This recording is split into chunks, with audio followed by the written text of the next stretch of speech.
Ashamaa harka fuunee jaalatamtoonni fi kabajamtoonni hordoftoonni seenaatuuf nageenyi koo kan jaalalaa kabajaa iddoo isin jirtan hundatti isin haa qabu. Haddallee viidiyoo biraatiin walitti deebinee jirra. Viidiyoon hadda qabadhee isinii deebi'aa. Tanaan dura illee waa'ee viidiyoo kana yeroo lama isinii gadhiisan jira chaayinaalii kaan irratti jechuudha.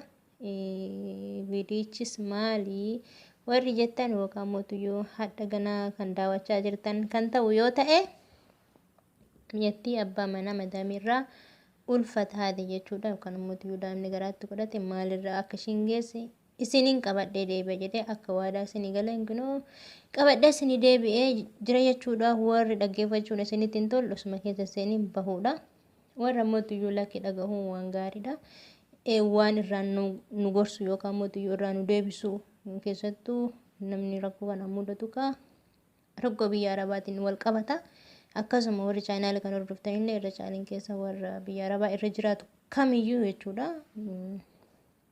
Rakkoo maaltu jira isiniif rabbitu walitti beeka jechuudha. Akkatti mana nama tokko keessa jiraattan akkamitti akka hojjettan akkamitti akka ooltanii bultan isinii fi rabbi qofatu beeka jechuudha.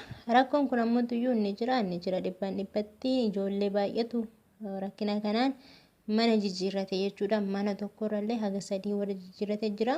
Akkasuma mootuyyuu rakkoo kanaanis baay'een warri muudaman ni jira jechuudha. Kana kan irraan gahe jechuudha mucayyoo tana kaameraa dhoksaati. Dura wanni fincii kana kaasuu kan mootuyyuu xabii kana kaasee dura kaameraa dhoksaati jechuudha. Kaameraa dhoksaa irraan mana hidhaa galte. Mana hidhaa yeroo galtutti namichi mana biyya kana hin jiru jechuudha. Namichoon yookaan abbaan mana madaamii mistariin biyya kana hin jiru. Osoo inni biyya kana hin jiraanne jechuudha. Osoo inni biyya biraa jiruuti madaamiin kan mana hidhaa galchite jechuudha intala tana. Inni dhufee intala ni baase jechuudha. Madaamiidhaan duubatti ni baasa. Yeroo kana yeroo baasutti innis rakkina ofiitti bahachuu fi dhimma ofiitti bahachuu fi jechuudha. Yeroo gachii baasetti yoo akkana taate malee yookaan mootuyyuu mana hidhaatti akka deebituudha. Ammayyuu anatu si baase malee namni achi si baasu hin jiru. Achuma keessa iyyuu namni si baasu hin jiru. Jedhanii sodaachisee dirqisiiseeti kan inni kanarraan gahe jechuudha. Erga kanarraan gahe ammootuyyuu erga daa'imni ol guddatee ji'a 2 deeme yoo ishiin maaliin godha ishiin jettuun tanaan durayyuu anatu mana hidhaatti si baase ammas achittan si deebisa. Akkasuma mootuyyuu Itoophiyaadhaan illee maqaa kiyyaan hin dhufne ni jedhaan jechuudha. Ishiin mana biraa achitti jijjiirratte dura jechuudha. Amma gaa intalli baay'ee cannaqamti. Guyyaa tokko keessatti biyya ormaa jiraattee daa'ima garaatti qabachuu ulfa ta'uu miti. Burcuqqoon isaaniitu yoo meeshaa dhiqaawwan yoo nama harkatti cabte gam nama rifachiisti jechuudha. Kanaaf mootuyyuu kun baay'ee ulfaataadha. Ni beektan jechuudha. Hagam akka yaadan guutamneetu jiraannu biyya ormaa keessa. Yaa ta'uyyuu intalatti nama sammuu baay'ee madaamiidhaan walitti mufaatii qaba waan ta'eef duraanuu mana hidhaa galchite mana hidhaatti kan baase kunoo isa. Inni kan baase rakkoo kanarraan gahe ishiin ammootuyyuu madaamiin hoona irratti beeyte ulficha kana hoona irratti beeyte gaaffii tokko maleedha kan ishiin na ajjeestu jetteetti intalli kan sodaatte akkuma isiniin jedhe waa'ee kana kan sooshaal miidiyaa irratti himu warra habashootati. Warra habashaa jala deemtanii dhaggeeffattan ni beektanii. Warri hin dhageenye warri isaan hin hordofne mootuyyuu anillee isin biraan gahuun qaba dirqama jedhee isin biraan gahee maaliif waa hedduu irraa hubatta waan ta'eef jechuudha. Waan ta'erraa dhagahanii akka nama hin dhageenye ta'uun gaarii dabar. Kanaaf waan hundayyuu gurraan dhagahuun baay'ee barbaachisaadha waan ta'eef jechuudha. Kanaaf intalli kaatee mana sanii ni badde. Yeroo mana sanii baddutti akkuma tanaan dura saniin jedhetti jiraattoota Itoophiyaa nama 2 warsaanitti as keessa jiraata. Mana isaanii ni teesse jechuudha. Achuma isaan akkuma obboleettiitti qabatanii obbiraan ni teechisanii yeroo kana intalli Itoophiyaatti deebi'uudhaaf ishiin gaazexummaa harkaan qabdu tikeetiin iyyuu nama gaafata jechuudha. Akkasuma mootuyyuu achumallee alma keessallee baatee akkamitti akka hojjettu daa'ima garaatti baattee namnis hin hojjechiifatu malee. Kanaaf baay'ee rakkattee amma mootuyyuu wanni ishiin gochuu qabdu daa'ima kana baasudha. Kan ishiin jettu ni murteessite namichatti bilbiltee yaani poolisiitti si hima ni jettiin yeroo ishiin bilbiltee akkas jettuun namichas ni sodaachiste jechuudha yookiin immoo madaamittan si hima akka gootinarraa godhi osoo jettuun daa'imicha illee fuutee gara Itoophiyaatti hin galtu asitti illee qabatteetiin hin teessu daa'imichi bahuu qaba. Anatu waa hundayyuu si xumursiisa bahuu qaba ni jedheen jechuudha. Ammallee haala sanii walii galanii nu turanii guyyaa 3 guyyaa 4 turaniit intalli yaada fini jijjiirratte yaani isheen jijjiirratte illee daa'imni kiyya bahuu qabu jubbuurratti jubbuu lammataa hin dalagu.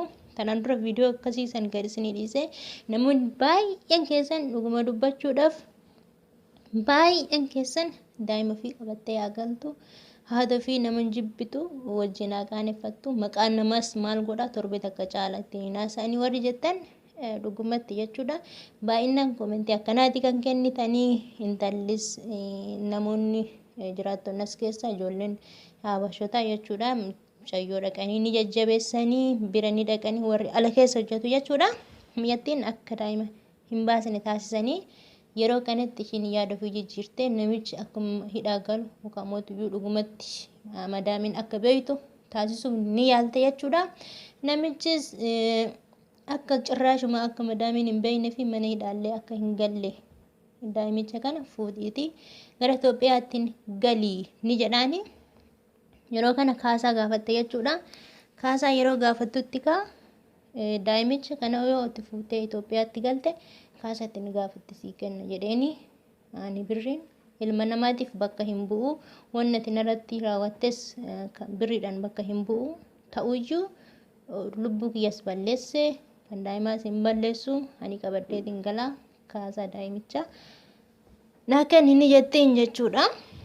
Yeroo kana namichis deebiillee hin deebisnee fi lama ture akkas inni sodaachiste osoo kan dhugumatti kan beeksistu ta'e ni hidhama jechuudha. Amma keessattuu jireenyi biyya Beeruuti keessa akkuma argitan kana waliigaltee baay'een hin jiru. Sababa kanarraan kan gammatuyyuu hidhaa keessa akka inni hin baane maatii isaa irraallee akka fagaatu akkasuma niitii isaatiin akka adda bahu taasisa jechuudha. Kan akka hin taaneef itti qabattee ishiin haga birrii hagatti qabattee bakka ati galii yaani siifan erga jedheeni sin amanuu osoo hin galle akka wanti kiyyarratti naa galchini jetteeni yeroo kana hagati naan jette hin qabu ni jedhaani wal karakkaranii intallis booda waan gotu ni dhabdi.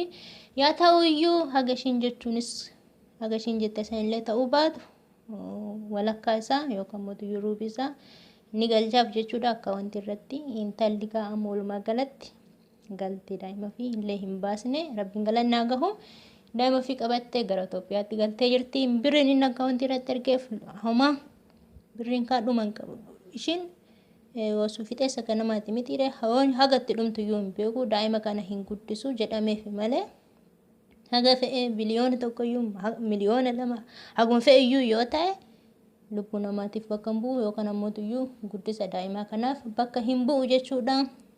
Waa'ee kanarraa waa hedduu akka raawwattan abdiin qabaan isiniin jedha. Hiriyoota keessaniif illee akka sheer gootanillee abdiin isinirraa qaba. Hundi keessaniyyuu akka rabbiin kanaan isin hin geenye jedhaan dhuguma dubbachuudhaaf baay'ee xaxamaa ture jechuudha. Ishiin amma daa'ima fi qabattee galtee hagas dhuftee waggaa 2-3 ta'u hojii malee teessee kan ishiin achir mana hidhaa turte mana hidhaati baanan kanatu irra gahee amma mana sanii badde kunoo akkana keessa taate kan hundarriyyuu darbite amma Itoophiyaatti galtee jirti. Lubbuu ishiitiin maatii ishiitti deebi'uun waan guddaadha. Yaa ta'u lubbuu ishiitiin maatii ishiitti deebi'uun kun waan guddaadha. Ammootiyyuu wanni ta'amellee baay'ee namatti ulfaata. Rabbiin dhugumatti isiniin jedha waan akkanaa kanarraa isin haa eegu rabbi jalatti illee isin of eeguu qabdan jechuudha. Kana wanni kanaan gahe dura kaameraa dhoksaa mana keessa jiru kaameraan jiraachuu baate illee jedhe isin hojjedhe jechuudha viidiyoo tokko kaameraan jiraachuu baate ati nama tokko taate yoo hojjette wanni si tuqus hin jiru wanni mana hidhaa si galchu hin jiru mana hidhaati miti wanni madaamii keetiin walitti isin buusu hin jiru. Kanaafuu yaa obboleeyyan kiyyaa bakka isin jirtan hundatti rabbi isin haa eegu rabbi jalatti illee nyaara keessan ofirraa osoo hin buusin isaa waliin jiraadhaan isiniin jedha.